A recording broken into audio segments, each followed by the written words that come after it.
உப்புக்கோட்டை மற்றும் உப்பார்பட்டி கிராமத்தைச் சேர்ந்த கள்ளழகர் முல்லைப் பெரியாற்றில் கள்ளழகர் இறங்கும் வைபவம் நடைபெற்றது. முல்லைப் பெரியாற்றின் கரையில் எதிர்சேவை நடைபெற்றது.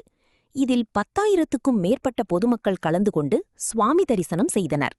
தேனி மாவட்டம் தேனி அருகே உள்ள உப்புக்கோட்டை கிராமத்தில் உள்ள ஸ்ரீ வரதராஜ பெருமாள் சித்திரை திருவிழா கள்ளழகர் ஆற்றில் இறங்கும் நிகழ்ச்சியை முன்னிட்டு இரவு சாமி வீதி உலா நடைபெறும் பகுதிகளில் சொக்கப்பர் கொளுத்திக் கொண்டு செல்லப்பட்டனர்.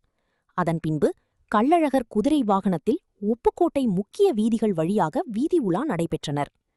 பின்னர் கள்ளழகர் சுவாமி மூலஸ்தான கோவிலுக்கு கொண்டு சென்று அங்கு சிறப்பு பூஜைகள் நடைபெற்றது. அதனைத் தொடர்ந்து இன்று காலை கள்ளழகர் குதிரை வாகனத்தில் பச்சைப்பட்டு உடுத்தி குதிரை வாகனத்தில் முல்லைப் பெரியாற்றில் வைபவம் நிகழ்ச்சி நடைபெற்றது.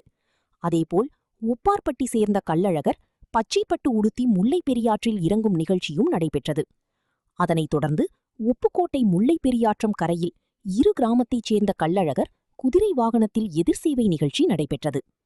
இதில் அங்கு கூடியிருந்த பொதுமக்கள் கோவிந்தோ கோவிந்தோ என கோஷமிட்டு எதிர்சேவை நிகழ்ச்சியை கண்டு களித்தனர்.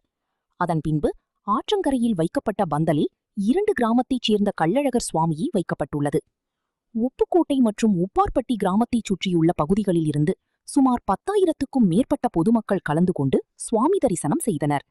அதனைத் தொடர்ந்து அனைத்து பொதுமக்களுக்கும் மாபெரும் அன்னதானம் வழங்கப்பட்டது.